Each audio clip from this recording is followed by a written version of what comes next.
We just heard that new BL Drizzy. He turned 40 this year. He try to like Jay-Z once again. He talking to Drake, man. Already had people saying that Drake is. Yo, what's good, everybody? It's your boy back on the mic with the most detailed breakdown you ever heard. On this new BL Drizzy energy, we just heard that new BL Drizzy, the diss track, Whisper Michael Jackson up now. But after him, Jay-Z once again. He talking to Drake, man. You know Drake. That's overseas cap. Really? Oh God, that's who they think is the biggest. Like in Atlanta, it's a lot. Follow, and then when my name sitting on the new ICEMAN Drake album, and the whole rap game is literally exploding right now. Man, this is hating Jay-Z once again. Straight up, he talking to Drake. Man, you know Drake turning 40 this year? He trying to put him in a box. He trying to tell him stop. you get unsuccessful, you be like, well, at least you tried. Like how many white people listen to you? They don't even Right way. Man, if you don't get the out of here, Jay-Z. Jay-Z had a whole career.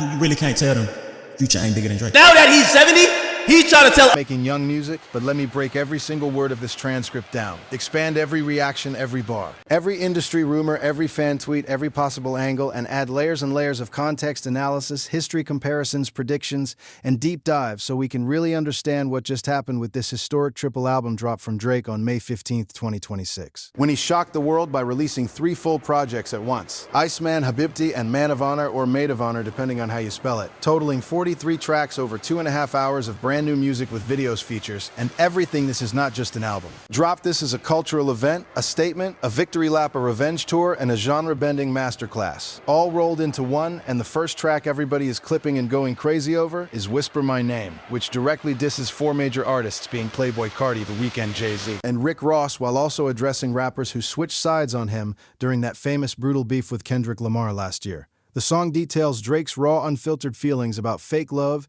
industry politics, and people turning their backs when the pressure got heavy, and then he goes personal on Playboi Carti for sneak dissing him to people in the music industry behind his back, talking crazy in rooms and group chats. And then comes that bar that broke the internet, I'll take the 500K, not the dinner. I could never learn stuff from none of y'all. This is Drake's super clever way of answering one of the most viral hypothetical questions that was everywhere. In 2025, would you rather get $500,000 cash or have dinner with Jay-Z? Drake chose the money and basically said, keep your advice, keep your wisdom. I don't need it from y'all. And the reasoning behind dissing Jay-Z comes directly from Jay sneak dissing him. In a recent interview where Jay said, if you're trying to make young music and you're not young, it's not going to feel authentic. And people can feel that a lot of heads took that as a direct shot at Drake, who is about to turn 40 and still dominating with club records, melodic hits, and youth culture vibes. You see, I'm going to say the elephant in the room, man. This is hating on Jay-Z. Once again, he talking to Drake. Man, you know Drake turning 40 this year. He trying to like, yo, he one of them type of OGs who going to give you the bad advice that hopefully you follow. And then when you get unsuccessful, he be like, well, at least you tried. You know, at least you did it the right way, man, if you don't get the out of here, Jay-Z. Jay-Z had a whole career that said 30 is the new 20. When he became 30, he said, I'm young forever. He had the song Young Forever, the mindset, the brand, the lifestyle, and now that he's older, he's trying to tell other kids, nah, y'all got to make music like y'all old now, man, with Jay-Z. Doing that interview right before the release of ICEMAN, telling Drake to not make young person music since he's getting older, fans started tweeting this video at Jay-Z, of hundreds of people lined up outside the CN Tower in Toronto for the new album listening parties, and merch drops telling Jay-Z he's wrong, oh yeah. Fans would even stick up for Drake speaking on the ICEMAN album, saying it's one of the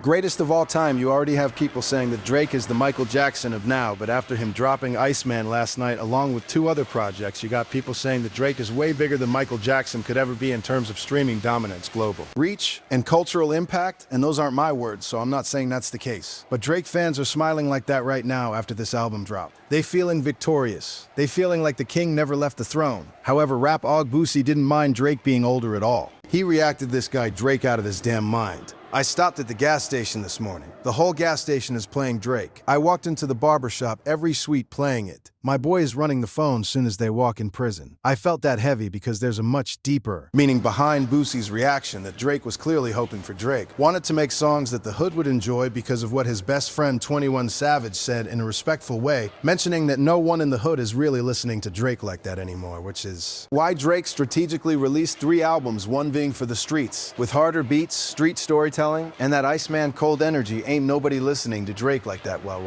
If I wasn't a rapper, I don't feel like I still would listen to Drake for real. It's just, I'm a rapper, so I understand the work he put in, how hard he go wait. Like when you ain't no rapper, all them statistics don't mean nothing. A regular street dude don't give a about how many times you went #1. Like how many white people listen to you because they don't even think. That far, the farthest they think is the club who's selling this club out, that's who they think is the biggest. Like in Atlanta, it's a lot of who you really can't tell them Future ain't.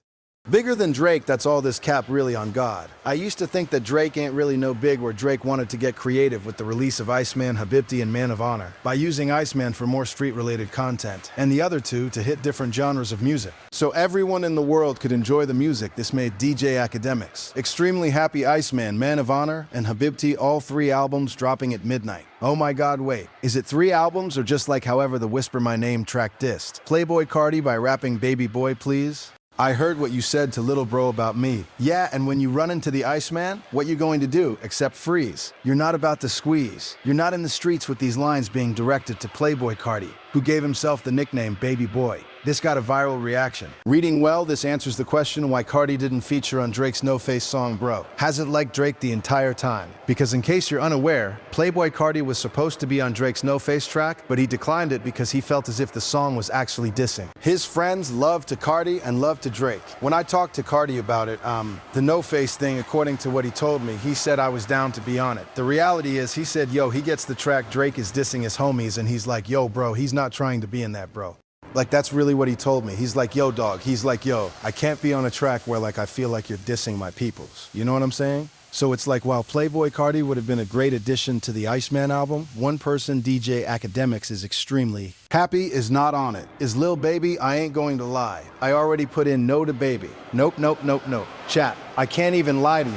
Can't even lie to you. I don't care what, listen, if I hear this mush mouth on this album, I might have to take 10s. So I already listen, I had like $1,000 in this joint. However, Rick Ross's reaction to Whisper My Name and the entire Iceman album needs to be studied, because the days leading up to the album's release, Rick Ross was actually trying to get back on Drake's good side, doing an interview tour speaking nicely about Drake's name, saying that he wishes all the beef would just blow over. This was, however, until Rick Ross noticed Drake actually dissed him in a few songs. Yo, he's backpedaling, he's dissing this and that, and you know, first of all, imagine asking for something for Christmas and you getting it before Christmas you even make your Christmas list. And I looked at him like, oh, this is good. Ross is kind of like softening up and warming up until I start hearing what he was saying. I don't like what Ross just said, because what Ross is just saying, again, I'm reading between the lines, but it is of entitlement. It's like, hey, when we was hot, we showed mad love this. It's like almost like these guys are trying to punish Drake for like not giving them what they want, whether there's a song or a feature, like he's some like do boy, like yo,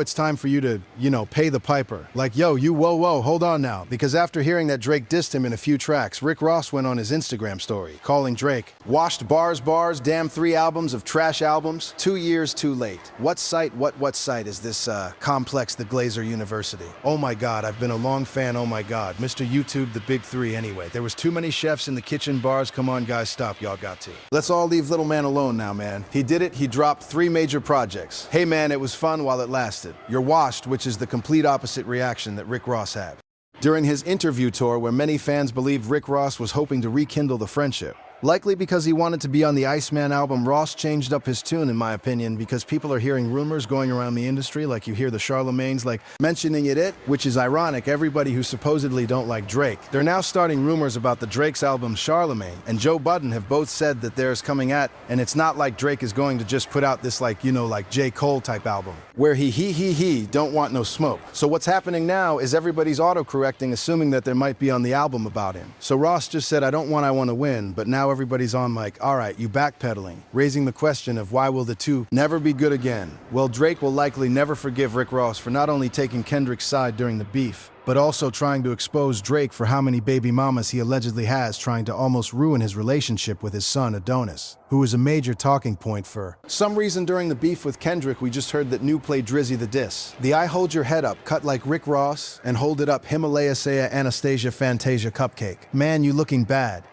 man. You might as well go on Maury Povich and tell your story. Go to Maury Povich, but with Drake continuing to diss those who did him wrong. In the Kendrick beef on Whisper My Name and other ICEMAN tracks, it resulted in Charlemagne the God reacting in an interesting way, saying, quote, "I hope this isn't what ICEMAN is about, because if it is, I'm just going to." Assume we're calling Drake ICEMAN because he's frozen in time. Get over the L. You took to Kendrick already, because this record just continues the conversation. That Drake is the biggest sore loser rap has ever seen, mentioning how Drake continues to just diss those who did him wrong. Similar to how he dissed DJ Khaled, who also ended up responding Drake rapped Khaled. You know what I mean? The beef was fully live. You went halal, and your people are still waiting for a free Palestine, but apparently everything isn't black and white. Red and green, I'm seeing everyone's true colors, mentioning how he is seeing everyone's true colors. DJ Khaled, another person who switched up on Drake, but Khaled ended up reacting, reading Let God Rise and all his enemies scatter. No man none badder than Ja. And come in uno thousands. In two, they stand against you hating me, them just can't go through them heart none clean nor free. I remind them so much who they supposed to be, 1 a.m. to royalty. Them lost them identity, which a lot of people didn't really understand. What he was saying, but the dissing didn't stop. At DJ Khaled, Drake was on a mission. During ICEMAN Whisper My Name and other tracks, because he even dissed LeBron James, a tweet read DJ Academics nearly finished while listening to a song dissing LeBron James, saying yes, yes, yes, give them Bell, give them Bell, Drake, give them Bell. Yes, yes, give them Bell. I'm giving Bell, yes, yes, give them Bell. But the funny part is, LeBron wasn't the only NBA player to be dissed either. Because Drake rap, we must be dealing with spur of the moment. Because why did we think we can get us a ring?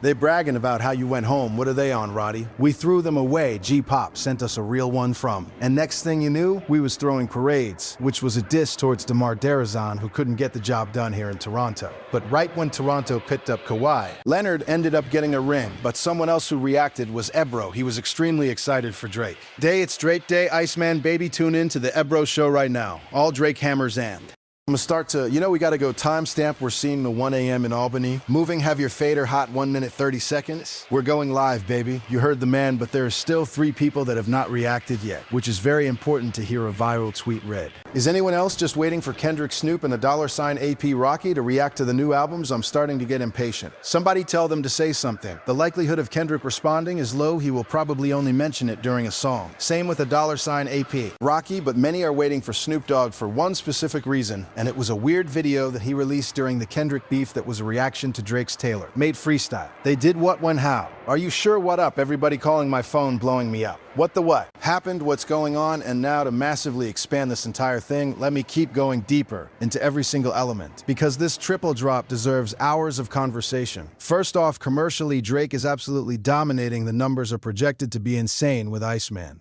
alone, possibly doing 400 to 600,000 first week, and the other 2 projects adding massive streaming numbers across Apple, Spotify, YouTube, and TikTok. The algorithm is flooded. Drake songs are everywhere, from For You pages to club playlists to barbershop speakers too. Prison phones, just like Boosie said, and that street validation was crucial, because 21 Savage's comment lit a fire under Drake. He wanted to prove he could still make music that hits the hood, the clubs, the streets, and the global audience at the same time. ICEMAN brings that colder, harder edge with street anthems, disses, and introspective moments. Habibti dives into R&B global sounds, Middle Eastern influences, and melodic vibes that Drake has always been king of, and man of Honor or Maid of Honor goes more pop dance and upbeat to capture different demographics. This strategy is brilliant because it gives something for every type of fan, while still letting Drake address all the smoke from the Kendrick beef, the switch-ups, the fake friends, and the industry. Politics now on the Jay-Z situation, it's layered with generational tension. Jay-Z has always positioned himself as the wise elder, the business mogul, the one who figured it out. But when he throws subtle shade at older artists, still chasing youth culture, it hits different when Drake is the one still charting, still selling out arenas, still trending worldwide.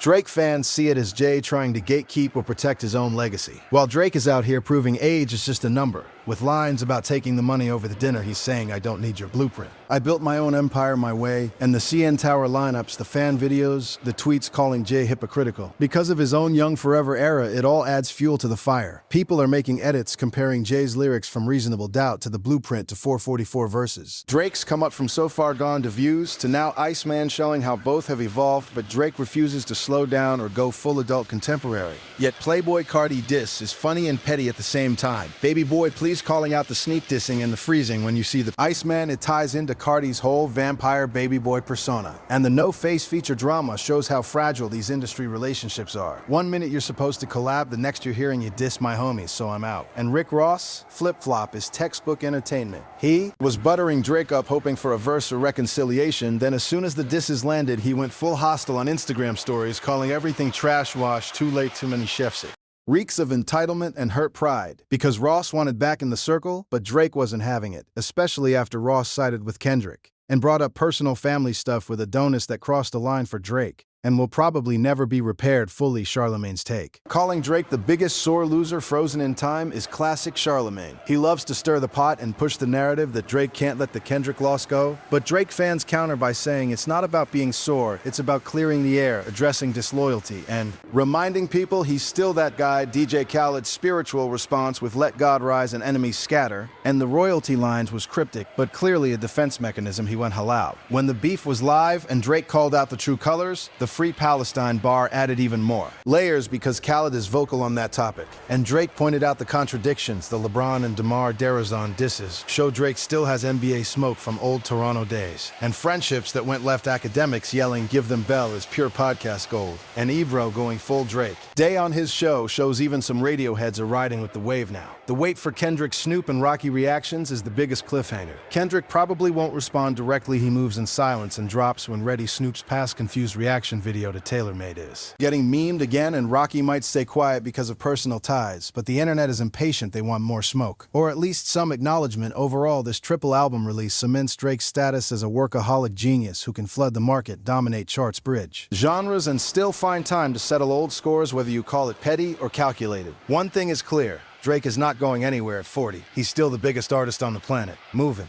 Numbers that most rappers dream of. Boosie's gas station barber prison testimony proves the streets are still playing it heavy. Despite what some ogs claim about hood authenticity, the global appeal, the streaming, the club plays, the international fans from Habibti all prove Drake is bigger than ever. Some compare him to Michael Jackson. Because of the reach, the hits, the cultural moments, others say he's in a lane of his own with longevity. No one in rap has matched Drake. Has been relevant for almost 20 years, consistently dropping #1s features, collaborations, and now triple albums that keep the conversation alive for weeks. The Jay-Z advice backfired because fans saw it as outdated. The Ross flip showed industry fragility. The Cardi situation highlighted trust issues. The Khaled response showed spiritual deflections. And the NBA disses reminded everyone Drake holds grudges when it comes to loyalty. This is ICEMAN cold, calculated, freezing out the fake ones while warming up the real fans with music for every mood, every city, every demographic. And as the days go by, the streams keep climbing, the debates keep raging, the reactions keep pouring in. From academics to Ebro to Boosie to Charlemagne, the rap world is living in the Drake era once again. Whether you love it or hate it, you can't ignore it. The frozen in time narrative from critics versus the still on top narrative from fans will dominate timelines for the next month at least, and with possible responses coming or not, Drake has already won by forcing the conversation back on his terms at his pace. With his volume, this is the ICEMAN winter, and Drake is sitting on the throne, watching everybody react exactly how he predicted. Some will backpedal, some will stay silent, some will throw shots, but the numbers don't lie. The fans don't lie. The club plays don't lie. Drake is still that guy, and this triple drop just reminded the whole game never count him out, even at 40, even after the biggest rap beef in years. He came back colder than ever with Whisper My Name and everything else speaking directly to the ones who switched up. And that's the real takeaway from this entire situation. The loyalty, the music, the strategy, the pettiness, the greatness, all mixed into one historic moment in hip-hop. And we are lucky to witness it live. So keep streaming, keep debating, keep sharing your thoughts, because Drake just gave us content for the whole summer and beyond. What a time to be alive in rap music. This is the extended breakdown, every angle covered, every word analyzed, every reaction expanded, and the conversation is only getting started. Peace.